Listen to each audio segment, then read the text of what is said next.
Yeah. Oh, sorry.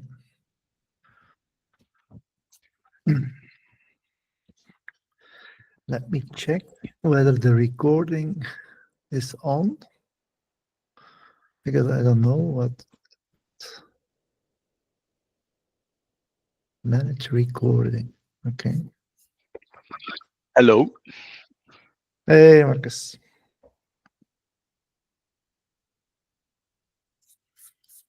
So, let me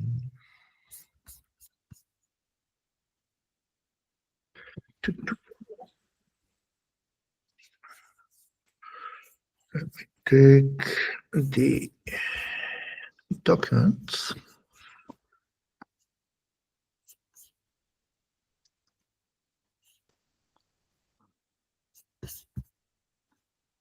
And share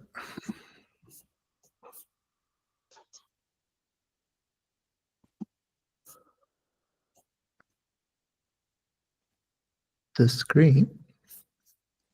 You see my screen? Yes. Yeah. All right.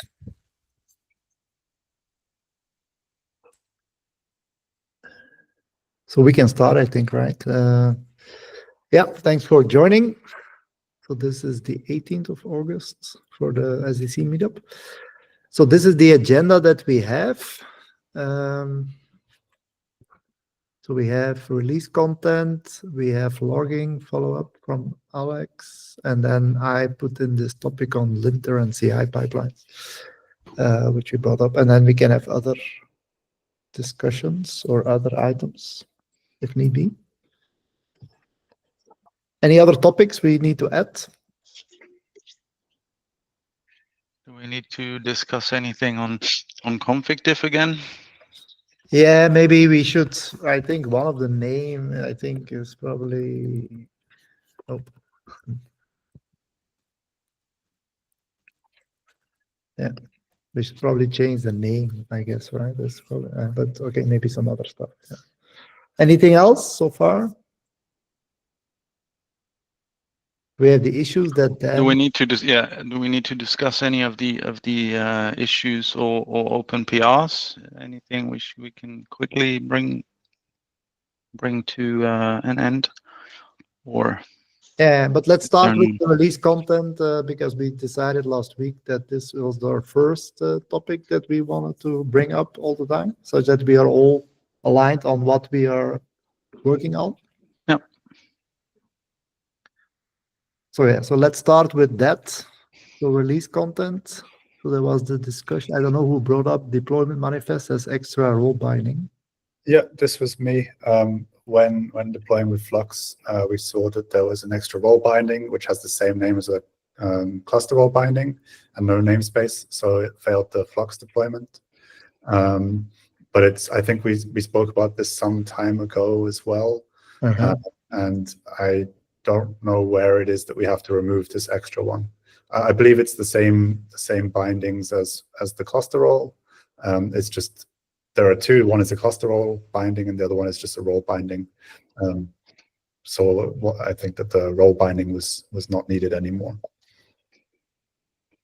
Yeah, do you want me to have a look at this, or? Yes, please. I don't know which one that's in. I don't know if it's in the docs or if it's in the API server, the config server, or which one. Yeah, it's in the config server to have a look. It's in the config server, I guess, right? Yeah, it's as part of the deployment manifest. It's compiled in there. So. Yeah, I'll take the code here, right? You see the screen, right? So I think it should be. Where is it again? Artifacts. It should be here in one of these. Yeah. Okay. And which one do you say? So if you then search for all of the ones that are, I put in brackets the name of the role binding, config server cluster role binding. They're both called this, which is also why I think it should just be the role binding. There is one for metrics, authentication. So this go to the cross on the left, it should allow you to find. Wait, so let me grab minus R. Right, it's probably the quickest in artifact. Here we go. So there is role binding. Yeah, there is this one has it. Okay, this is the one. Yeah, so this should be role binding. Is that what you're saying? So this should be removed, I believe, because in the cluster role, so the RBAC cluster role binding. Yes, yeah. This should have been removed. I think you mentioned it before, right? Yeah, I think so. I just never got around to it. Okay. So okay. Just noticed now when doing the new deployment for the new version, taking the new manifest, it was there again, and because it has no namespace, it failed. But it's duplicated anyway. So yeah, so let's maybe write quickly an issue or something like that, right? Otherwise, yeah. Or do you want to do it later, or I'll do it? I can do it afterwards. That's fine. I put it there just because I was. Yeah. Okay. Yeah. That's. Yeah. So let's write an issue, but fixing that is easy. Yeah. But this should also be part of the next release whenever that comes up. Yeah. So this will be quick, right? So we can immediately do this. Then I think I am working on two issues. So one of the issues is what Dan reported on this. And that also has some linting issues. So there was some linter issues, plus this issue that is being reported. So I fixed that, which is actually the PR that you see when it's GitHub. I forgot the name.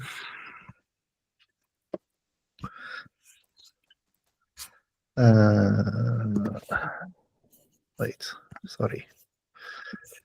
And there is a project called the CIO/config server. Here, this one, I think, yeah. So I will fix this issue, Alex. So this PR is the one that fixes the issue that so one of the issues that Dan reported, not yet the reporting issue, but this fixes one of the issues of that you sometimes see this nil object, right? That issue. Yeah. That's fixed with this. I tested it. I ran it over the weekend and I never saw it again after I changed did this PR. So in my view, that fixes it. And then the other one that I am working on still, but that I will do today is the delete. So Marcus checked in so this is the other one that I want to fix this week, is the delete part of the deviation, right? Which does this include specifically? This is not the delete deviation and it resets on the device, or which? Because this one worked for us. So the issue here, so this is for non-revertive deviations, if you delete something on the device, non-revertive deviations for non-revertive configuration. Yeah, if you delete something on the device to non-revert that. Yeah, so basically what we don't, so today if you do non-revertive and you get a deviation, right? Then that's where this nil, so we report not applied with nil, but then we don't act upon. So what happens is we don't have an ability between the config server and data server to actually say delete this part. So this should, because we are in non-revertive mode, we should adhere to what the user did, right? So if the user deletes something on the device, we were not deleting, keeping track of the delete, because we didn't have a delete signal or a delete signal in the protocols. So Marcus added that last week, and I was wiring up. So this PR is wiring up the piece that Marcus did on the data server with the config server. Yeah. Okay. Yeah. Basically, a delete on the device would be reverted by the original intent, and Yeah. not adhering to the non-revertive meaning. Yeah. Okay. Yeah. Great. Yeah. So But I that, will. yeah, as said, would also give us the ability to specifically delete something. But yeah, that's something to discuss then later on, I guess. Yeah, we did When not. stuff I don't. works. Yeah, I don't do that part. So this is just to adhere to the deletion of the device. And yeah, we could also do another PR or another feature.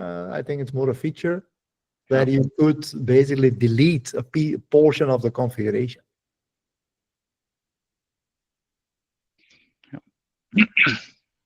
But yeah, that's not what that's not what I'm doing here. So this is basically just to ensure that if you do non-revertive deviations, that both additions or updates as well as deletes are working, basically. Okay. So that's my goal. Yeah. So the question is, do we target a release by the end of the week? I think that was the goal that we had, right? Is the goal to basically create a release by the end of the week? Yeah, I think I think for that one, the third item is still questionable, right? Because we haven't tested integration between data server and config server. Oh, correct. But The other stuff, I think is up for release for sure, right? Yes, correct. So here the integration tests is probably less. Right. So that's probably there is no dependency here. So there needs to be extensive integration tests. So there is a risk here, right?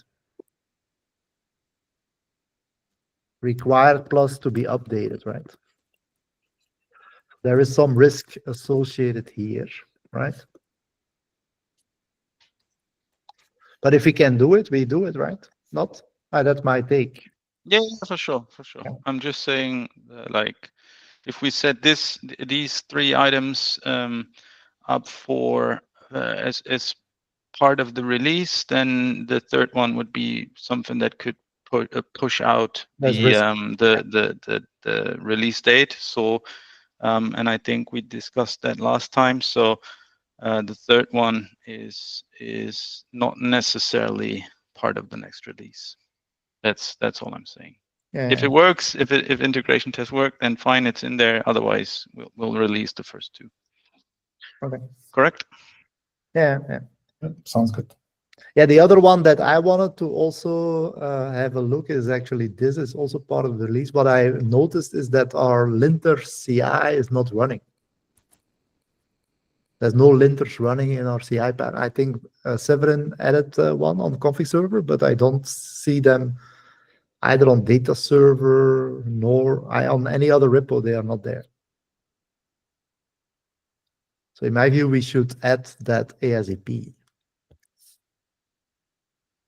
That's what this item was about. Because there are, I mean, I had to fix like 60 issues or something like that. Is that something you could have a look at, Hans?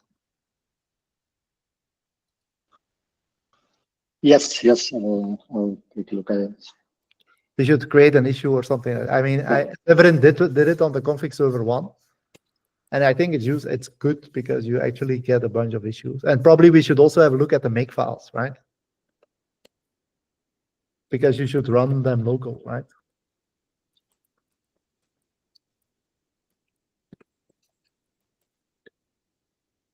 Yep. I have to put my name, but I think it's something we should do sooner than later. So this is ASAP in my view, right? Because it adheres to quality, right? I thought it was there, but apparently it's not. Is there anything else?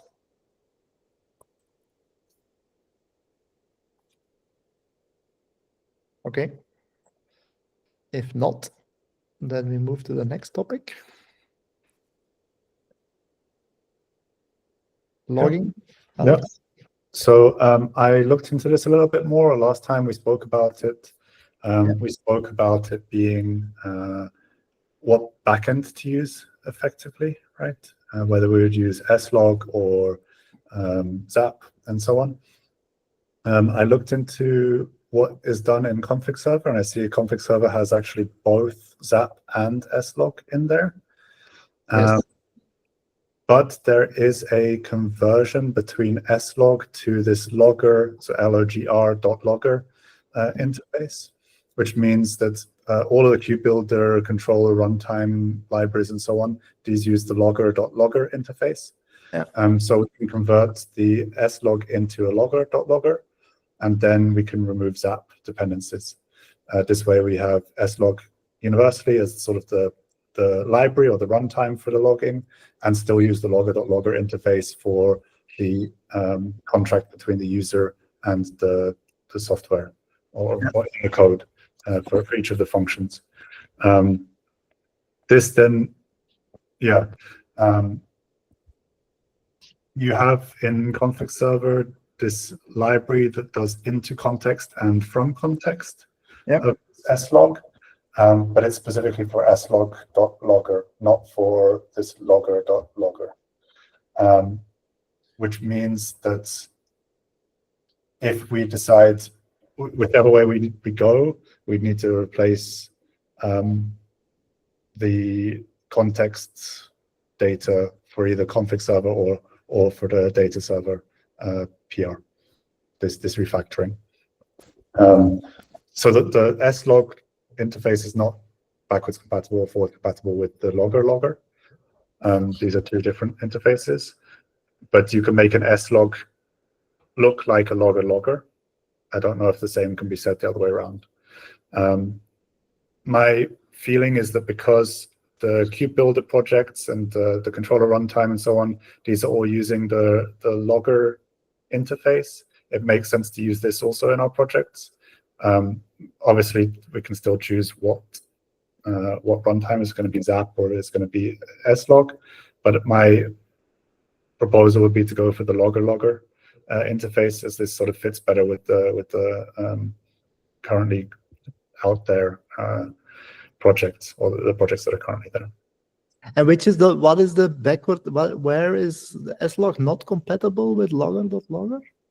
So they're built slightly differently. I believe that with slog, you pass around this pointer to this logger, right? So you use this slog logger pointer that you pass around, and then inside there there's a handler, which does logic there. With the logger, it's just a different library that started with it, so it's not the same interface. So that you can't replace. You can't pass an slog logger as a logger without first doing remapping. So this remapping is fine. It's part of the built-in stuff from this logger framework. So it can take this slog handler. But currently, when you have your from context, for example, you're returning from there an slog. In the end, you could make it instead return the logger and just every time do this mapping in the from context or into context. But I don't know if that is, it creates a little bit of complexity because the interface for how the logging is done. So I think also the functions on it are probably a bit different. So with this logger, you have info as an error, basically. And if you want to do debug statements, you have to change the verbosity separately. I don't know if it's the same in slog, if this is using, if you can do log.info, log.debug, and so on, or if it's also just restricted to the same as this logger interface. I forgot what I did. It's a while ago. Because I can... What is it? How did I call it? Logger or something like that? I think it's a while ago that I... Yeah, so I can also show, I have it also open here, just to show sort of the difference between them. I was playing around, I can share my screen and show what I'm... Yeah, you have an error and info directly in slog, I think. Yeah, yeah. So if I share my screen, I can show you what. Yeah, sure. You can share. I'll stop sharing. Yeah. So yeah, go ahead. And, yeah, thanks. I just find the right one. So here, this is the main of the config server, and I found this from slog handler. So this is the logger framework. So this creates the logger.logger. Yes. This interface, and you can take it from the slog handler. So this is what is on the slog building. So this is directly taking the handler from this initial one. This is a pre-existing code, and this is what I added now here. So this ctrl.setLogger, this is from the controller runtime. So this is part of the kube builder and Kubernetes packages. And here, if you go and do this SL, right? So this is the wrapped one. You only have a few functions here. So you have error, right, for reporting errors, and you have info for reporting info. And to change the level to debug mode, you would do .v and then set some value that's higher than the previous one, so the higher, the more verbose, and then you can do info on top of that. Yeah.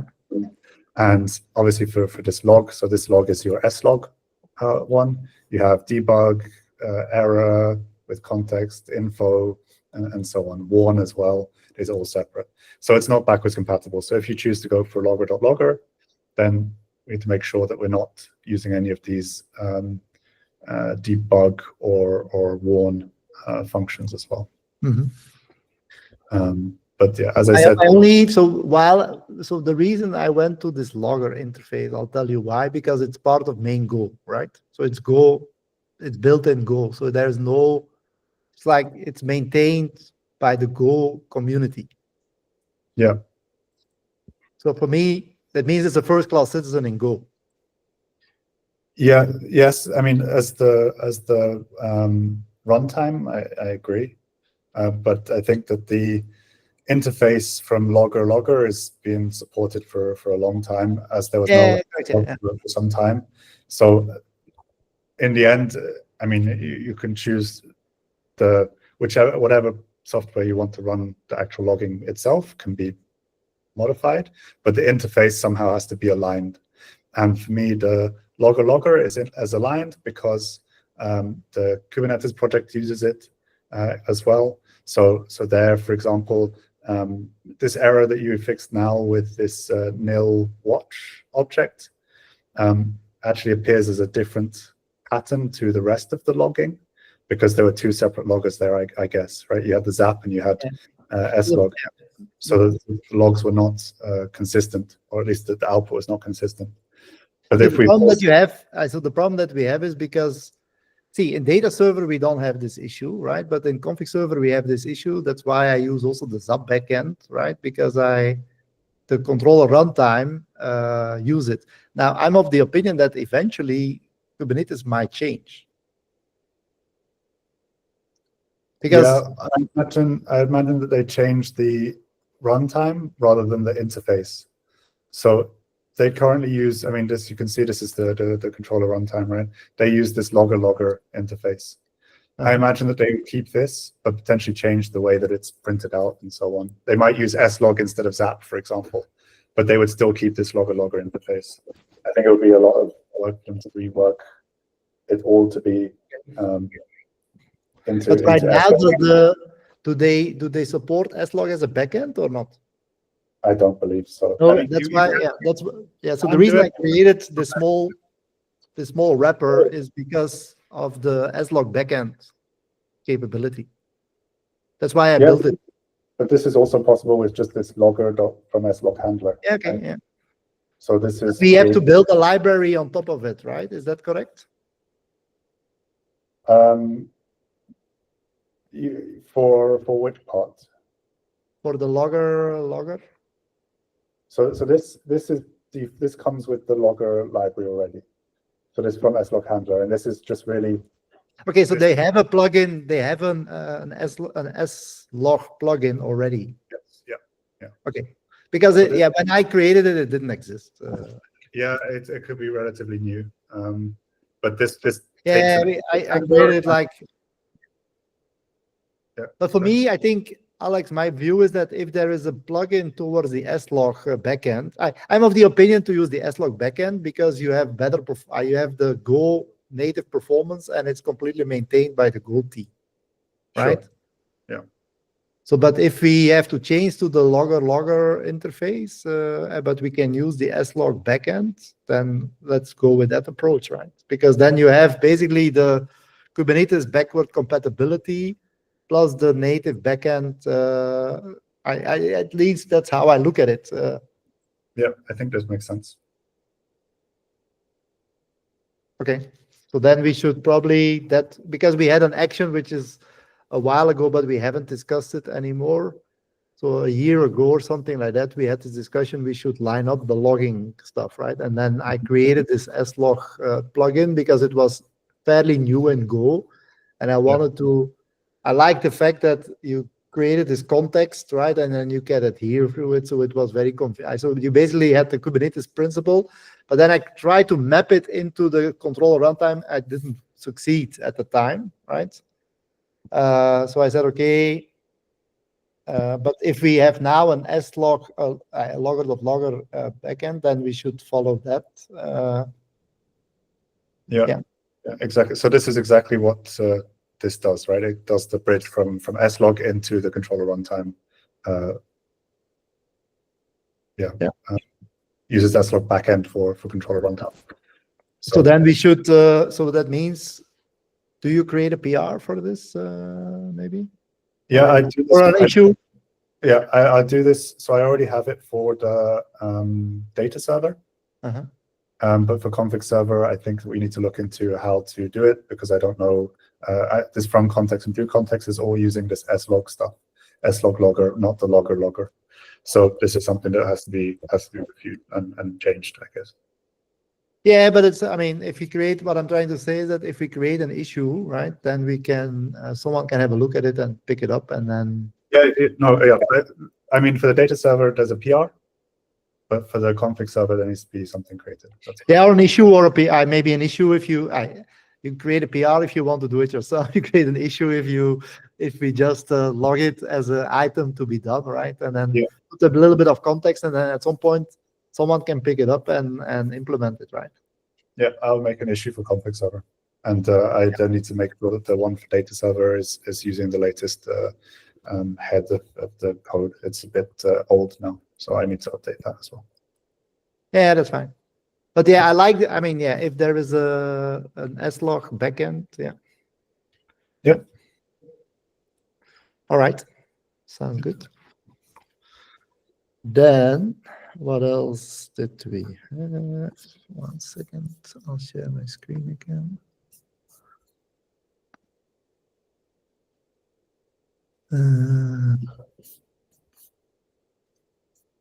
All right. Okay, so we discussed this part, right? Or any more questions on this? I mean, for me, the goal here is to align, is that we have linters everywhere in the pipelines. So every check-in, they should run, right?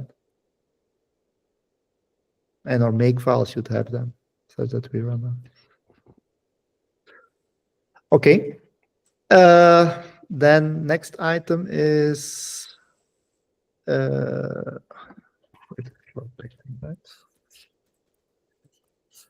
Marcus config-diff.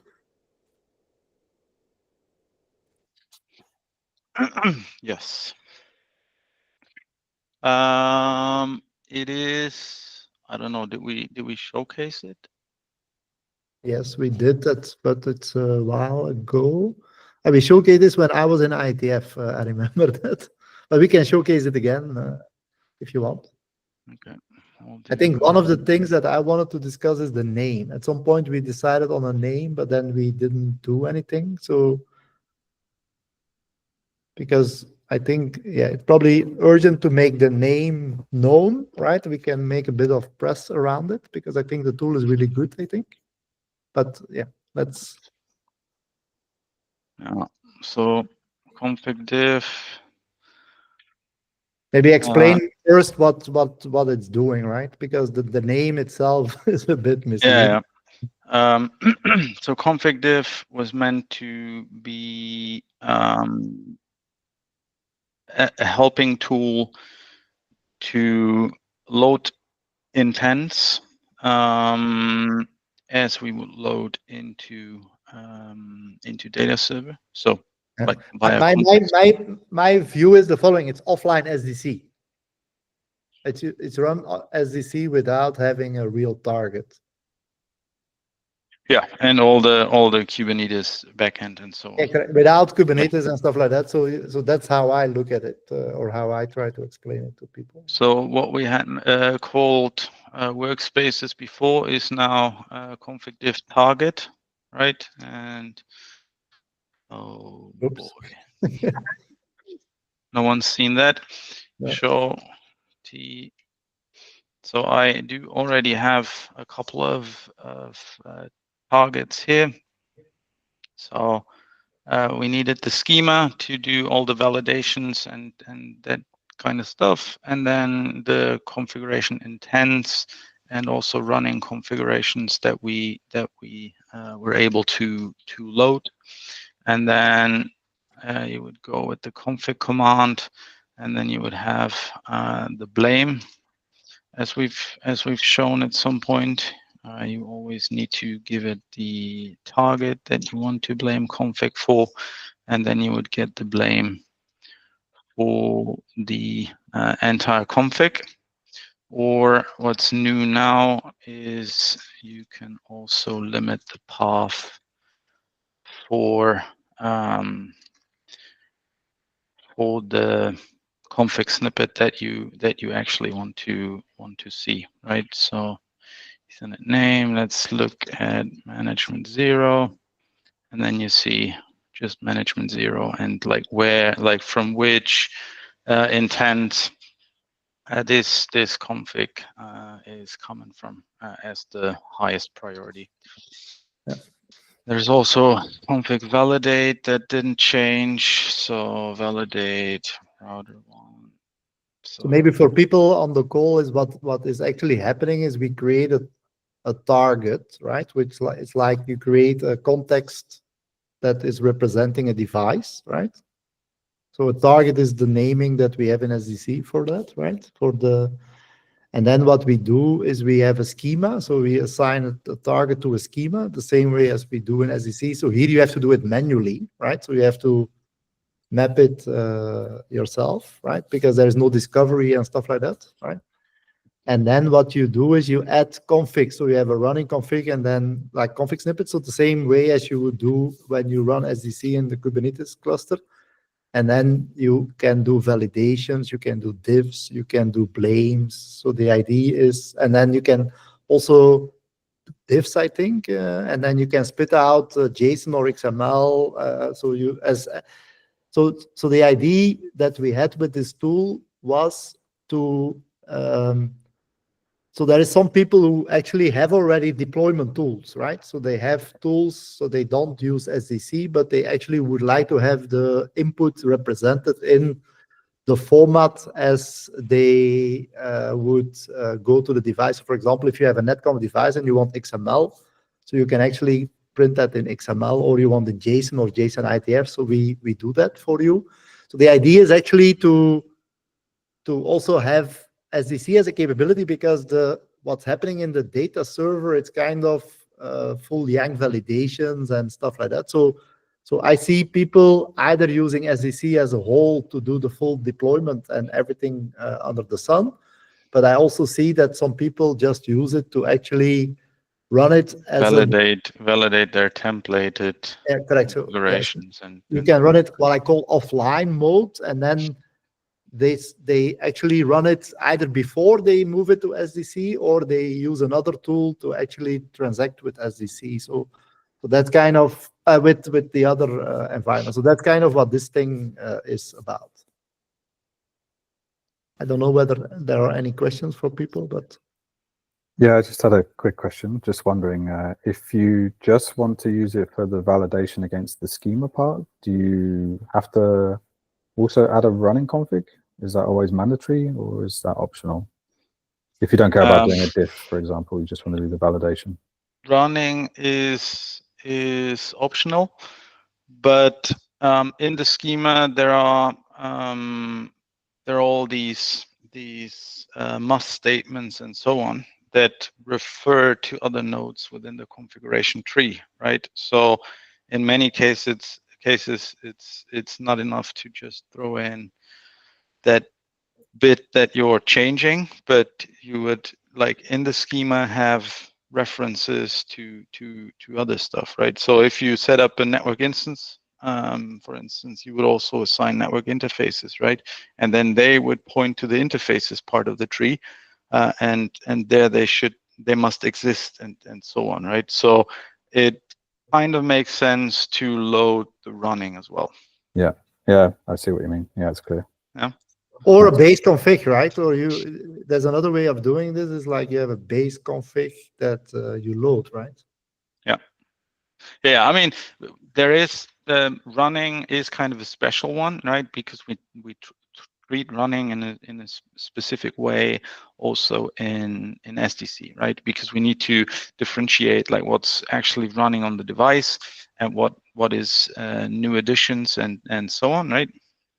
And to calculate the diffs and so on. So we have a specific priority for that, and all of that. But you do not need to have it, right? If you just load two intents that maybe define the same interface description, whatever, it'll show you the highest priority one and give you these results. Yeah, that makes sense. Yeah, I think this is a really nice tool, actually. Yeah, I think it's really nice too. I agree. I use it in Choreo, by the way. So as a first pass. Yeah, I think it might give people it's a bit of a stepping stone, right, to kind of get people a bit more comfortable with it. If they use this part first, if they're not all comfortable to go for the full deployment yet. Correct. Yeah, I agree. It's nice. That's why I think we should ideally agree on a name. Then change, because config-diff is kind of how we called it in the beginning. Because when I did Choreo, I wanted to have this tool where I could basically go from abstractions to like the low-level intent, right? And then, of course, you remember that we have this blame, so you could actually blame the config, so we saw the whole tree and stuff like that, right? So I used this thing for it, and then I wanted to have a diffing to actually show before you actually deploy. So that's where the name came from. Now, in the meantime, we then saw we could use it for validation. We could use it for all kinds of other stuff. So that's where, in the meantime, it has grown from its inception. And I believe that, as you said, Dan, it's a very nice entry level to get people going with and get familiar with things without having to understand the full Kubernetes stuff and what have you, right? So I think we should agree on a name, ASAP, and then make some noise around it to make people aware about it. So I don't know. Before we had I think the suggestion was SDC sim. I think, Marcus, you did not like that because it's simulation. Yeah, that was my input there. Yeah. Yeah. So I followed up on that offline thingy and ended up with SDC unplugged. Yeah, is it unplugged or is it? My suggestion was SDC but it's very geeky, so it's all from offline. But do we do a vote? I'm very bad at naming, but I think at least you should probably have SDC in the name, right? So that's also my view. Yeah. Why am I stop presenting? Sorry. Am I stopped? I was going to say maybe you could crowdsource some names on NAF Slack, but then I'm not sure if that's a good idea or not. Yes, I don't know. I added a comment. For me, it's a bit like a toolbox, so something related to that could also be an option. So SDC toolbox, but you could also shorten the toolbox out to not have the vowels. for example. Or If you look at the chat, I added sort of. okay, one check. I don't know where he's saying stop presenting. Okay. Let me share my screen again. Okay, sorry. Where is the chat? Here. SDC T-box. So we have SDC unplugged, right? We have SDC O or O/O. This is from offline, but right.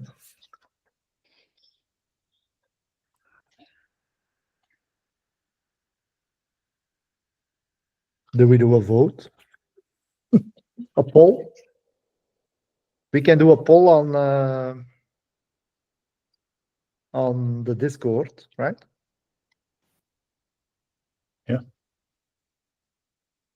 Yeah. And then maybe, decide.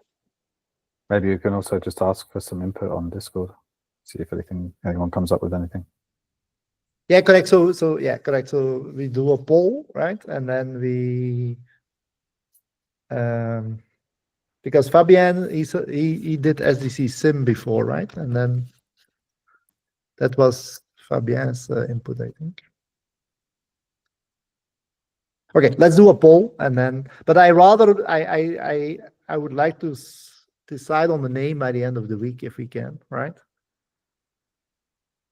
Because I think that the tool itself, Marcus, is in a reasonable shape, right? Except for the issue, of course. But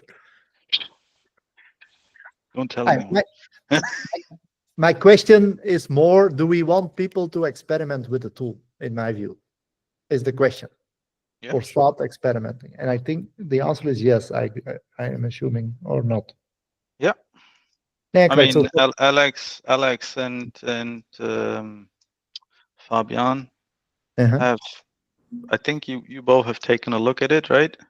Yeah, we started showing it as well a little bit, especially for moving over from how we currently have the config changes or config management into moving into SDC and sort of seeing already the blame and understanding the structure. I think it's very, very useful for this. So yeah, do you agree that we're in a shape where we should release into the wild and make some fuss about it? I think yes. What's your opinion? Yeah, I think so.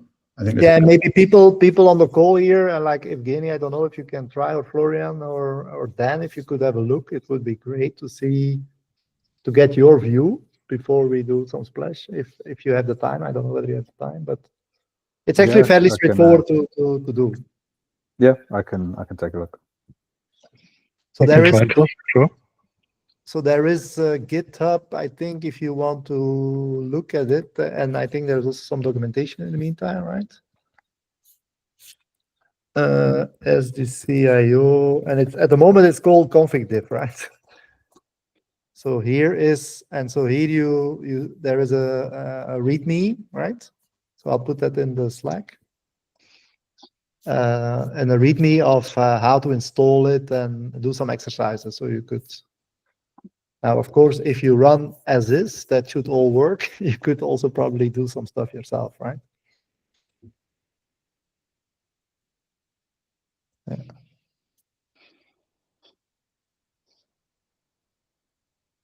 Yeah.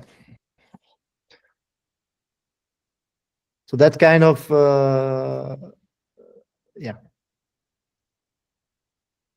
where you can find the info. All right. Anything else on this topic? No. Okay, then we still had the issues or something like that, right? Or issues?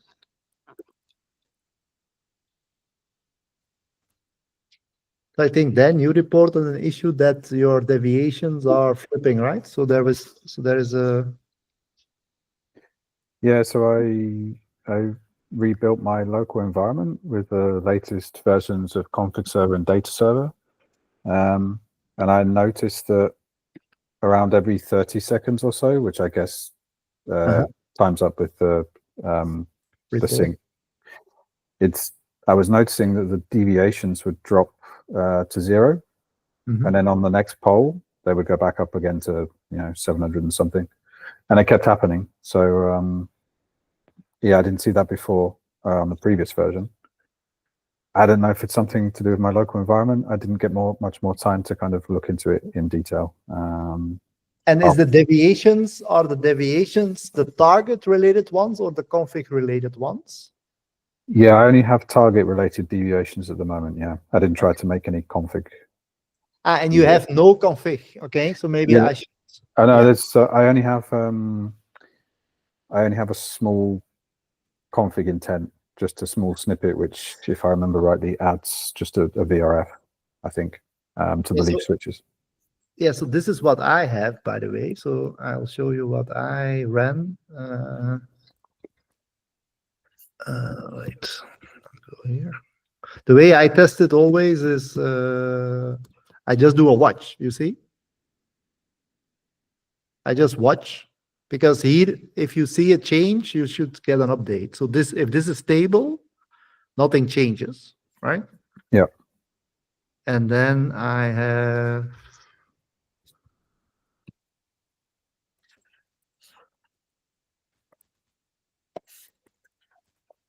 by the way, that's the other thing that we should discuss. We still use network system here. I don't know why I picked it, but should we keep it, or should we change that at some point, or we keep it? Because we have config server and then we call the namespace network system. I think it would be nice to have it customizable. So we can choose as well where it's deployed. I mean, the default can be whatever, but having it that we can choose. I think I tried to look into doing that once, and that was not so straightforward, as quite a lot of the resources have fixed namespaces or have to be in different namespaces. I think for some of with Kform, I think with Kform you can do it, but I'll have a look. Yeah. I also have looked a little bit into this deviations now, and I did notice that I seem to be switching between 2 different pages of deviations for the target as well. So in one case, I have 60 deviations, which has a set of specific values in there, where it seems like the desired value is nil. I guess that makes sense. And then there's another one where I get the deviations not applied also showing up in the target instead of in the config, I guess. Because it seems that it's now showing 44 deviations. It's roughly in this 30-second interval as well, where I actually here have actual value and desired value with the reason not applied. And so I'm guessing this desired value really should be as part of the config, not of the So normally you should only see unhandled in the target. Yeah, so I'm seeing here not applied, and I'm in reverted mode. I don't know if that makes a difference. I'm also in reverted mode, but okay, we should have a look to see where this is coming from. Yeah, I just see this now. I guess, and this is maybe what you're also seeing, Dan, except you just have no deviations. So it goes to 0 because you don't have any difference from the config, whereas I have a difference from the config. Yeah, it could be. Yeah, I'll try and take a look again. And there is a mapping. So in the config server, the way it works, right? If you look at the code, there is a mapping in here. So in the target here, deviation watcher. So what is happening? So it's a streaming interface, right? So what happens is every 30 seconds we receive, so that it starts with the start, right? And then it does updates, right? And then when it's done, there is an end, okay? So what happens is I collect so I try to infer, because for unhandled, there is no intent, right? Mm-hmm. So what happens basically is I'm trying to map it to the intent that needs to to have it. Plus, there is another thing that that I think Hans found, is that if there is no deviations for an intent, there will be no report at all, right? So in here, so the code is here. There is a mapping that is happening to try to map it towards the specific deviation, and maybe there is an issue there, or there is an issue in the report that we don't get the right names in it. So that's where I would say the issue might lie. So there might be a bug there. So basically what happens is, so Marcus just streams them, right? And then what we try to do is, so when we get that, so you see here, when it's unhandled, right, which is for unmanaged config, so it will be, it's still called unmanaged at the moment, right? So the name here is, there is a specific name for unmanaged deviation, which is __, right? And what actually happens is during the streaming, so if it's unhandled, it gets this name. For anything else, we are using the intent name, right? And yeah, that's kind of yeah. Yeah, I seem to be seeing this behavior quite consistently, actually, with the flipping between showing the unhandled and the not applied on the target. Okay. So we should have a look to see what is going on there. Yeah, and every time the generation increases as well. So I'm at generation 9,200, I guess it's been running. Yeah, so it means that we continuously flip-flop, right, between them? Yeah, it seems to be.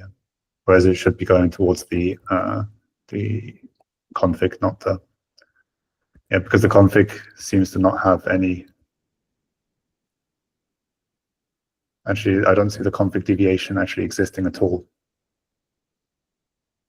Oh, really? Yeah. I see it for some other configs I have there, but that could just be my setup, and I have to check. There's a config that's ready. But it's an old one. It could just be that it's an older one, that it's not there. It's yeah. I need to check that because I haven't fully finished updating the resources that we have. So it could just be that that's the issue that I have with the config just failing. So this could just be behavior that's because it's an inconsistent state. I will verify that, and I also will write in the Discord if I notice it after I've updated the resources. Yeah, I'll have a look to this code again. How did this work? But there was there's some strange things with the mapping that we have to do here, right? Mm-hmm.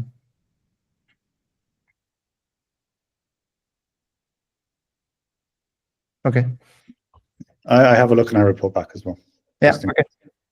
Yeah, we have to fix that sooner than later. Yeah, there's probably somewhere a bug, which yeah. Okay. And then what else did we have? Okay, yeah, we have this Severin, the reporting of the metrics, right?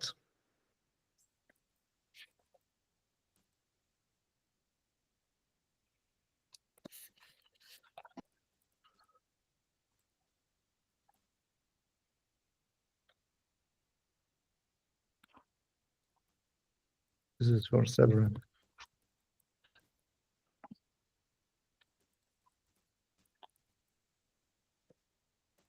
Okay, let's look at that. Yeah. Okay, so I think that's all I had, or unless there is anything else. So basically, we'll try to release by the end of the week, at least with these items. And if we are lucky, we add this one, right? With maybe these 3 items, right? Right?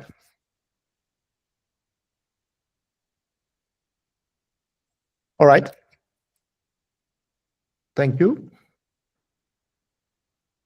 Anything else? If not, then we can close the call, right? And talk to you next week. Thanks, guys. All right. Cheers. Cheers. Bye. Bye. Have a good afternoon. Bye-bye. Mhm.